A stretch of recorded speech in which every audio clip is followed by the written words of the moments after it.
Itong avocado naman pala ang bibida sa ating mukbang for today's video mga guys.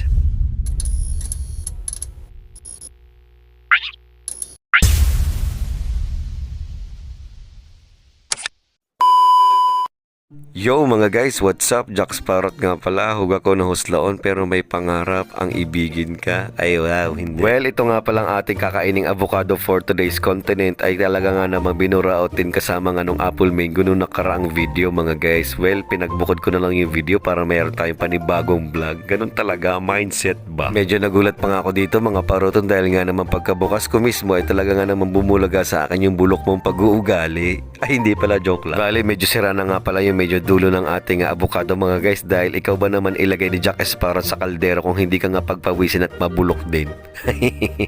Sorry na. Pero syempre dahil goods pa rin naman yung ibang parte ng ating avocado mga guys, ayun na lang yung kakatkat natin sa pamamagitan nga ng